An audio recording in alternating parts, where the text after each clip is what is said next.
Bonjour fidèles amis téléspectateurs, vous tous sont en train de nous suivre partout dans le monde à travers notre chaîne YouTube ML Pro TV. Dans cette émission, l'art c'est ma passion. Alors fidèles amis téléspectateurs, aujourd'hui dans cette émission, nous allons recevoir pour vous celui qu'on appelle Fideline Kalala, maître Fideline Kalala, aza nabiso na kati ya chaîne nabiso ML Pro TV. Et surtout, abonnez-vous massivement sur notre chaîne. Donc, c'est pour tant de s'abonner pour ça la biso bien quoi. Tant de s'abonner, on est motivé biso peto que la bino peut kabadilo quoi bien formant. Là, je m'en vais rapidement pour saluer celui qu'on appelle Étape Mimi Maman Mokonzi Bambo Théâtre Place Oza et déjà Valobi. L'art c'est ma passion donc Tobandi Makamwango. Bonjour Fideline. Oui, bonjour. Ça va quand même. Ouais, ça va.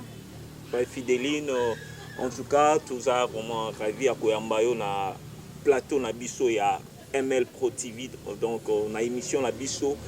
L'art c'est ma passion. Fideline, tu es maître, Koki s'est présenté aux maître avocate, aux maître nini. Toye bayo, un peu que téléspectateurs au bazo landa biso, baye qui est Fideline? Bon, moi je m'appelle Fideline Kalala, je suis maître ceinture noire, première dan en judo. Ça, c'est ma présentation. Ok, là j'espère que vous comprenez, Kaza maître. Vous êtes dans le boulot, maître avocat, soit maître nani. Vous avez un mouvement et pas Fideline. Alors, Fideline, dans cette émission, on a beaucoup plus tout naka, invité na biso ba question concernant musala o azo sala ou soit but ya eloko ya azo exercer. Voilà pourquoi pourquoi tu as choisi seulement les judo alors que tu es biba sport et ça est belé tozo mona bato abanzango sport, mais toi tant qu'une femme au pesi na judo, pourquoi, qu'est-ce que tu as trouvé donc de bon na katia judo? Bon, pardon? Okay. Bon, premièrement, les judo c'est ma passion. Ok. Les judo c'est ma passion. Pourquoi? Moi je choisis les judo depuis que j'étais toute petite. Na bando linga sport makasi. Et on loka batu ba sala ba kombo na kati ya football. Ba sala ba kombo na kati ya danzango. Ok. Athlétisme, ba sport ezebeli. Et on a peine à lever non, moi si je dois faire les noms. Na ndenge nanga. Donc na ndenge nanga cela veut dire non ça kombo na kati ya judo. C'est pour cela que j'ai dit le judo est ma passion. Ok, maintenant depuis que Ozo Sala Judo, et là il y a qui trouvé les sous plus meilleurs dans la carrière, dans le temps Ozo Sala Judo, oh Monique non, tu avais fait un bon choix, Yakopona Judo. Je fais un bon choix. Donc, Moutassa la choix, mais le Koaza ko se sentir c'est-à-dire que oui, voilà, par là je voudrais tout simplement dire que et loko yo trouvé depuis au Koli, parce que tu au Ponaki Judo tant aux aiknan moi la muke, mais ce que les lo donc comme na âge comme nango et lo ninyo a malamu et lisusu ko découvrir à judo et motiver lisusu continuer la carrière en là. Premièrement na judo na côté féminin. Tous à na ba privilège belé. Ba privilège ça te que baza ko favoriser ba fille ba favoriser bango non. Nous tous to travailler à kaloko la ba garçon s'il s'agit de travailler bitumba au bon. Mais na kati judo moi je me sens tellement dans mon assiette et on a une salon loba passion nangai. Ok, en tout cas, merci infiniment, merci pour la réponse. Là, je vois donc Balobi Succès Kasongo, donc on a Paris, Balobi Paris et Zakoyinga. Donc, je vous salue là où vous êtes pour l'instant. Pourquoi pas Nadine Ele, donc Bambo Théâtre, toujours na Katia Paris. Alors, Fideline, tout le monde a ba médaille. Médaille l'autre fois ambaki une émission na biso tout ça la kana compte chaîne na biso l'émission eza donc masola ba congolais on a ba médaille au côté ko expliquer biso na ba médaille la médaille nino eza vraiment donc likolo par rapport mon sous soit tino eza quand même niveau. La médaille eza en or mais vu que umeli vous voyez Ah ouais? Et comme une kobeba. C'est pour vous montrer que tout ça, la judo, mais bazobiso vraiment na valeur. Vous voyez nos médailles? Et ça en or. Est-ce que quand on dit que médaille en or est comme ma couleur? Vraiment. Ok. Pourquoi médaille en or? Un médaille en or, c'est une médaille c'est la originale plus que toutes les médailles. Mais vous voyez, le médaille en or, ils ont déjà courrier, ils ont bébé. Vous voyez? Ok. Au monde. Oh. Donc, quand c'est la médaille, tout le monde est la plus meilleure que l'autre. Ok. Maintenant, si je comprends bien par là, tu voudrais donc nous dire que nous sur la médaille, c'est toujours en or. Non, mais c'est des médailles d'argent. C'est ma médaille d'argent. Ça. Ok. Au total, tu as combien de médailles? Au total, j'ai 12 médailles. 12 médailles. Et puis, est-ce que vous avez une idée par rapport à combat au livre dans la carrière depuis Bandane? Il y a une idée. C'est à peu près combien? Eh! Estimation, tu regardes la caméra? Et c'est belé, hein? On peut estimer ça. Na bunda trop, na bundi trop. Na bundi vraiment mine. Combien gagné au gagnant et puis combien de victoires au perdant? Okay. Et les camots belé. Mais ceux qui n'ont pas voyé, on a perdu. On a perdu la sacre parce que je suis de médaille d'argent. Vous voyez? Par de médaille d'argent, les bon mon est non. Ah, qui premier, à qui deuxième. Donc c'est le médaille index que non. Par ici, à qui premier. De l'autre côté, à qui deuxième. Donc c'est ça. Maintenant, s'il faut compter la médaille en or, donc il y a un que non, on va gagner qui remporte la victoire. Et ça au total combien? De médailles en or? Ah ouais. À peu près, je que 3 argent. Oh, et Tikali est en or. Est-ce que, parce que au moni médaille déjà ce qui est en or, je ne sais pas, Papé Sabino, quand on vous remet donc la médaille, ça est accompagné avec une somme là, enveloppe ou comment? Explique-nous, parce que tout ça pour ça. La médaille est accompagnée d'un brevet. Et accompagnée d'un enveloppe, non, on ne prend pas les enveloppes, on ne remet que des brevets. Même de primes comme ça, moi je n'ai jamais vu. Hein. Là, ça vraiment vous montre. On a mon prime. Prime des risques. Non, exact. Nous risquons. Vous voyez les arbitres là, l'arbitre biso, ba yoka pemo biso to yoka teta to sanakata tatami. Ya za ko arbitrer, azo tambola, azako collecte bino maniani boko. Mais normalement, c'est nous qui souffrons. Quand tu souffres pour quelque chose, cela veut dire qu'il faut l'y bénéficier pour nous. Ce n'est pas dire qu'on souffre pour nous, au moins après. Là, tu sais aussi, ah, nazo qui médaille en or, bazu papier, bazo une cellule. Ce qu'on prime de risque dans les il n'y a pas, nous souffrons. Et puis, depuis que vous avez, parce que au Banda Sport, moi, donc là, je tiens à vous rappeler que Fideline Kalala, a maître, donc, Jido, na Nini Club, na Bisso, donc, Jido Club La Grâce. Jido Club La Grâce, merci pour échanger les sous. Et comme Nini. Et comme Gashi Bouchichou. Ah, voilà, vraiment, il faut pas prononcer, vraiment, comprenez. Là, on met comme Gashi Bouchichou. Là, c'est en quelle langue? C'est en japonais. Ok, merci, mais malheureusement, je ne suis pas japonais. Là, je vois Balobi. Balobi, donc le boss, Gédéon Milambo, Igwe, pour mettre la place aux arts, vraiment, donc, il n'y a pas trop de place aux arts.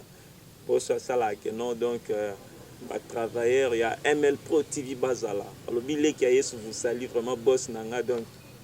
Merci parce que au message sanga ko solo la namir on a bien après mission la kende donc solo namir on a fait quelque chose alors na moni pe au soulever point et à arbitre est-ce que et comme il a déjà donc à moins injustice mon boy arbitrage donc aux hommes qui combat on a yonde gagner kiango mais basali moi contre mon boy déjà comme il a oui et c'est comment na matete hein na salaka uchima taipon mais elle veut travailler que oh na lobaki déjà maté oh que na combat ça la maté en action combat sili déjà là elle veut travailler ba maté action zo salama donc salami nzela moko combat sila à partir avant mais ça non déjà na lobaki maté na fike ça bana na bango bon o lobani bakati ko bana pola na kopola na ngasa na pola na sengote napolaki na baregret po bato nyonso so batali image baloba utima te yango vraiment mouvement yango ndeni meta koloba boye. Donc de ma part amonaki yango ezalaki injustice. Ok, ezalaki injustice. Maintenant dans tout ça ozo attribuer faute pas banani. Eza na niveau nini ya fédération ou comment tu attribues la faute à qui au juge par rapport à la négligence on a dit qu'on a tu as mérité vraiment victoire mais basali contre moko boy. On a vraiment la colle.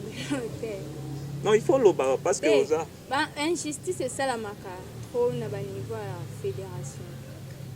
Ezalaka nango pe arrivaka. Mais ça babilo mo boete tokoki ke ko s'engager na moto lo ba ke non ba mettre ba sala injustice ba mettre ba sala boye ba sala boye. Donc balandela comportement papa te papa zala na faute azala na raison azaka papa. Donc toki pa ngote. Papa zaka papa oteka pe ba komba mosusu. Oza ke non ba e ba liesi bino non ah il faut ka vraiment beaucoup là. Donc au CD ba gagner pour soit quelque chose et déjà comme la bino pe lisusu.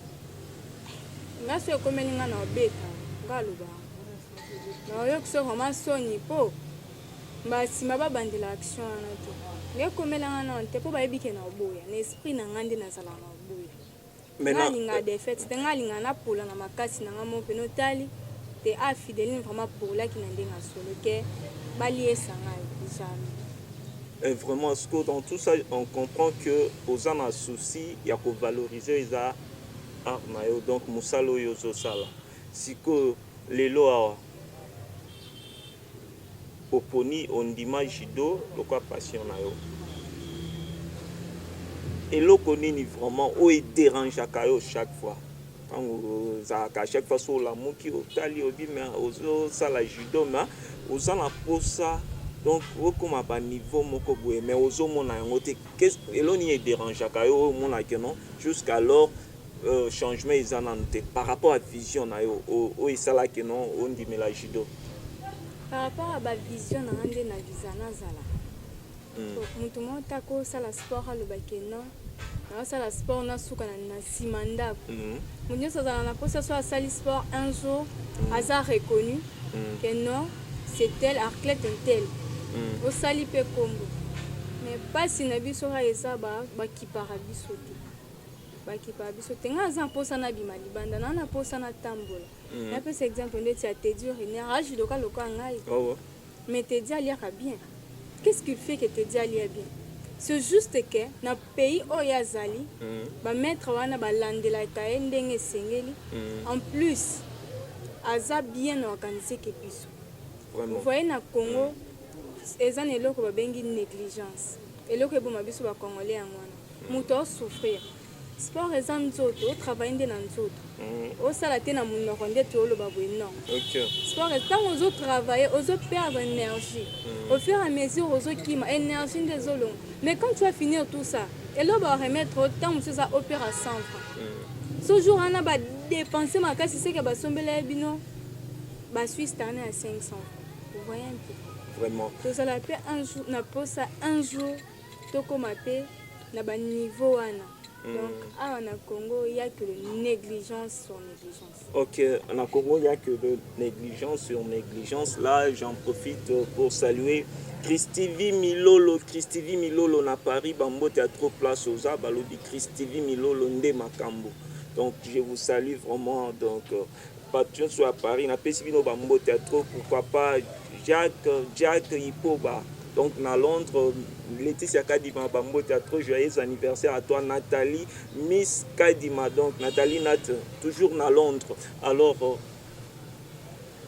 au lobby, au PCP exemple, au lobby que non, vous êtes vraiment négligé par rapport à des éviter. Est-ce que tout le monde peut battre mon sous musicien pour manifester, jouer en bango, disons que non, régime est changé. Aujourd'hui, nous avons un nouveau président, c'est Fachi Béton. Tout éviter. Par rapport à ndenge bomone la makama régime est changé. Est-ce que changement est até ou soit ils a ndenge izala qui on ou soit des communes sous plus pure. Parce que régime est changé. Tout le monde ba musicien, ba comédien, ba sali ba sport, ba so c'est la Fachi Béton. Est-ce que bino ba donc va mettre donc na judo ne boza bomoni bino nan bomoni clair to toni biso bomoni non clair te biso tomoni clair to aussi bao bomoni clair nde bao sepela de notre part tomona clair te nyonso ezaka mabe fédération na biso nyonso eza nano mabe elo mo te bongi na kati fo makambo ya président côté na biso evanda faut battre comme Molia bien faut tous à la peine batatami bien aussi l'entraînement mais il y a rien et le comment tu as changé ce que tu sais pelandeni au fur et à mesure tu vas dire déjà la préparation à beaucoup de bande le sens que préparation ça la marafo athlète ça la olia bien pour mon adversaire qui écoute année kuna ya liara bien liara bien ola la bien ba olandela ce que yo mtolia bien te libando ke ça omoni ke bafinisa biso bakongolais o bakongolais bayaki bapoli bakongolais bapola kwani fo yebelo ni congolais alalela na butu ta mosusu ola na lipa ta mosusu amelima ya sucre pamba alobi o epesanga makasi ta mosusu alie te na butu abombi fufuni elala alobi non je vais manger ça demain matin avant la dîner. Vous voyez un peu, il y a une grande différence. Il y a une différence à ma casse. Maintenant, je peux dire que Fideline Kalala, maître na judo, choix au sala ya nini ya pour na judo, ils ont choix bien. Ils ont qui erreur parce que ils ont abattu sous baloba que non voilà ceux qui na se retrouvé na judo ou soit na nini na domaine moko boeza suite à ba parents na ngande ba memaki nga tant na zai na mwana muke. Aujourd'hui par rapport à ma camion surtout au la réalité judo ils ont bien. De ma part, le quoi ngamo konde na pona kiango na kopesa mutu moto. Pona kiango zai mwana muke si autant au coli sous au comprendre judo ils ont bien. Oui, c'est bien. Pour moi, vraiment, c'est ma passion. Et ça bien ma passion. Et puis, selon les ndenge évoluer, on est au sala jubilé quand est-ce que la judo peut pour ça la peut close et que non comme il arrivant à un certain âge ou bien non voilà na ceux qui na âge boy. Na âge jubilé ko kinonte. Non, et to boyo pesage na ko pesa au compétition si vraiment na moniteur âge jubilé encore combien d'années parce que to bâtir na oyo za encore 25 ans qu'il faut calculer encore 25 ans vraiment il faut calculer là.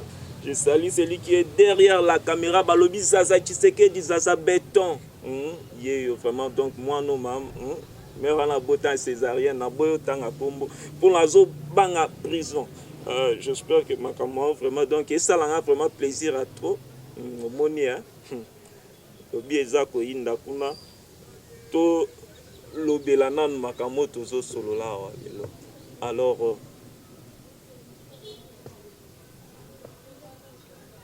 vision na yo okoni judo mwana moke okomi na âge ozana par rapport ya vision oyo zaiki na oke non nga soki na komi bo eke makamyo so ekomi bien par rapport à ndenge osoueta kango lelo ba pesi yango Fideline au salani ozui bambongo oyo ozo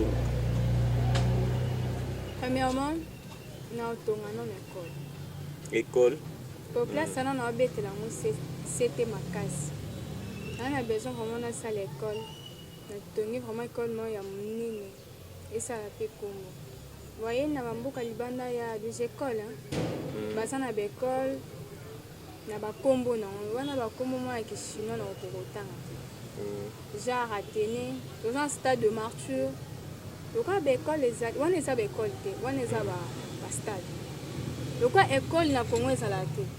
Moi, de moi-même, un jour, je suis école. L'école, c'est justement que sport. Ok. Na Congo, tu as un niveau. Si on déjà un jour, na ton école, na a sport intel, tu as judo, tu as karaté, tu as taijitsu, tu as self-défense. Tu uniquement sport. Mais c'est un pour moyen financier pour d'autres moyens il y a ton école pour la école on a des biso peut bénéficier de vivre bien. Ok, merci pour la réponse. Vous savez déjà combien d'années, ça fait déjà combien d'années aux dans la 4 équipes nationales La 4 équipes nationales, je fais 12 ans. 12 ans, équipe nationale.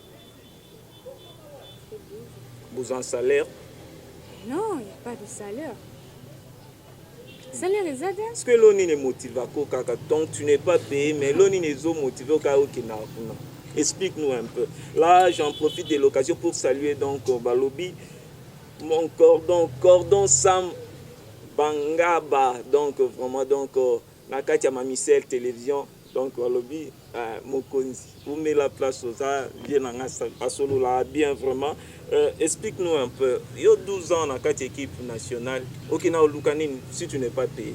Soit posant des secrets, ils sont des secrets, donc les cuisine interne, quand on est au laboratoire, ils ont. Non, la cuisine interne. La cuisine interne. Il y a quelqu'un qui m'avait demandé à Natu Nayo pourquoi Makamwizo marchait Mentozo Monokauzo demeurait Kaozala, donc l'équipe nationale. Quand on parle déjà de la passion, on voit déjà la patience. Donc je patiente toujours dans le sport.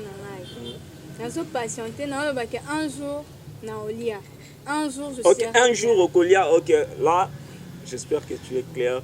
Après, si réponse à bien vraiment, donc, la BTL, on a beaucoup. Adresse-toi maintenant, na dirigeant Nabiso, donc, na ministre Nabiso à sport, Oiseau Landabiso, donc, pour le moment, donc, Oiseau Katia Landabiso, na chaîne Nabiso ML Pro TV, tu t'adresses à lui. Et ça, doléance, enfin que s'il y a des choses où il faut cadrer à Zoyokayo. Tu regardes la caméra. Premièrement, je vous salue d'abord, mon respect à vous, monsieur le ministre. Excellence, ok. Excellence, monsieur le ministre. Vous voyez, tous les doléances, c'est que pour faire face à ma casse na judo. Le judo est un sport marocain, biso to lignon ma casse. Nous voyons qu'en fur et à mesure, toujours travailler, toujours que se faire souffrir pour rien parce qu'on ne mange pas bien, donc ça nous fait tellement mal. Il y a parfois que aujourd'hui je ne pars pas à l'entraînement. Pourquoi? Si je pars, qui va me donner l'argent de transport? Vraiment. C'est tout ça, donc il faut faire face à il y a des compétitions et bandits. La compétition bandit, tout ça pour ça moyen financier et soutenir biso makasi. La compétition est un faux bimalibanda, faux bolia, faux bozala loger et c'est un donc moyen financier et sur la biso makasi na niveau ya sport. Donc ce bosali yango et ça la biso ba bien, et ça biso ba bien makasi et ça la biso pe total non monsieur le ministre atali biso na niveau sport. Donc sportif donc et ça la bien yo moko sportif ou yeminde sportif a kemba makasi. Biso toza ba fille et les hommes au bas ça la sport. Eza makasi. Misusu ba linga ba bala, misusu ba linga ba comme stable. Vie kami pesa tellement na sport à mon moyen sur abimate. Alors luka un jour na lia. Donc pour un jour on a lia. Donc faut bino ba konti. Bota la biso beta moi c'était bon ba kete. À partir à l'élopé, tomi pesi pe na judo, makambo etambola. To sepelisa bino makasi to rapporter ba médaille, ba trophée ezonga, victoire ezala. Ok, en tout cas, merci à tout le monde. J'espère que excellence, monsieur le ministre des Sports, qui ont des doléances dans Bissau. Voilà pourquoi. Là, je tiens à vous rappeler qu'il s'appelle bien donc Fideline Kalala, né Combo naïe vraiment. Donc, alors Fideline, en tant que Congolaise plutôt, tu sais, j'espère que vous êtes au courant de tout ce qui se passe à l'est du pays. Loi tout le bail qui non état de siège, il faut quand même qu'on je paye les suspects à faire des Sénabiso. Un mot par rapport à faire des Sénabiso bazo. On a vraiment donc afin que pour la Koluka Kimia à l'est du pays. Il y a des gens qui meurent pendant qu'on a sur bazo pour na est. C'est que ça fait mal parce que ce sont des Congolais au bazo pour donc non c'est un coup na batute mais là moi-même je vais demander à Dieu à battre la bango makasi parce que ceux qui nous ont battu là kufa ezala te moto nyonso moto apesaka kimia nous toza bato tozala na kapasité toluka kimia mais moto ye moko apesaka yango ezala nzambe so nzambe ye moko asali face na biso apesa biso kimia moko na moto ye moko akoki koimagine te kimia na nzambe apesa. Donc moi je demanderai toujours que Dieu nous protège, qu'il nous fasse grâce, qu'il nous abandonne pas yo que la biso mawa na bandeko na biso baza na est bakufa po baza ndeko lokola ngai na yo moto otala ngai. Donc tosenga na nzambe tolela mawa na nzambe ekita likolo na bango enfin que bakonzi na biso mpe bakontinue osala misala na bango malamu nde baosala là vraiment naosepela makasi ya nde misala baosala na mboka ekende là vraiment et pesa moi courage. Ok, merci infiniment. On nous signale déjà que nous sommes déjà arrivés à la fin de cette émission. Un mot, un message. Là, tu vas t'adresser maintenant à fanatique nayo. Oh, vraiment, sportif, de Kande Tolobaka, sportif, au sportaka, vraiment, tout le temps, pembeni nayo, vraiment, pour encourager, pour motiver, un message na bango. Et puis là, je vous promets que prochainement, tous à la liste sur la Fidéline, on a tout qui t'a vraiment place à s'entraîner, vraiment. Donc, pour la découvrir, kaka makambo à ça la bien. Pour l'honneur, il y a pays nabiso pour bender les nabiso et koyate. Un mot là-bas, sporteur. Un mot nabino na pesa. Bolembate. Naka mwana bino mo boye binde to travailler. Wana ekemba mo tout droit na école na club na biso gashi bujichu. Wana nde to bimisa ba guerrier mo yo sakana. Nde ba encourager ngai. So na obunda boyembela ngesala nga ba bien na senga na bino bo continuer toujours bo demeurer na ko soutenir ngai enfin que ngape na faire face na bino. Donc bo sepela makasi. OK, rapidement salutations 2 ou 3 personnes. Donc je salue la personne. Après ça au pesimbote la bateau peut-être au soutenir kayo pesi wa mbote je sais que vous avez déjà ndoyi à papa Kalala fidèle, bongo, c'est ça? Ok, voilà, tu peux essayer déjà de place ensemble. Papa fidèle Kalala, la Sazali, Bambote, mes respects mon père, Mbikake Moussala. Ok. Et je salue aussi mon père spirituel Paul Kazadi. Mes respects mon père, Yemtao. Alors, moi courage, Nicolas, fortifier ma case. Ok. Donc, mes respects. Ok, merci. Là, donc c'était ce qu'on appelle Fidéline Kalalaza, maître. Donc, judo na Katia, équipe nationale Nabiso et judo. Alors, fidèles amis téléspectateurs, si vous voulez entrer en contact avec Fidéline Kalala, donc il y a composé numéro est affiché au bas de notre écran. Voilà, tu as vu comment tu orienter pour Okutanana Fidéline Kalala. Là, je dis quand même un grand merci à Bino Bato Bobazai Kolanda Bisso. Vraiment, donc abonnez-vous massivement sur notre chaîne. Là, je salue aussi mon cordon, Alobi Cordon Sam Bangaba. Vraiment, donc. Mbote a trop place aux ânes, Katia Mamicel télévision, pourquoi pas le boss Igwe, Balobi Chédéon Milambo, Mbote a trop Igwe, vraiment, Mbote mes respect, celui qui est derrière la caméra, Balobi l'héros dans l'ombre, Zaza Chiseke dit Zaza Béton, Mbote a trop, vraiment, Mbote a trop, et pas Maman Chaïda, na bébé Belcha. Donc, Mbote a trop. On se retrouve très prochainement, donc, dans 4 émissions à Bisso, donc, l'art, c'est ma passion.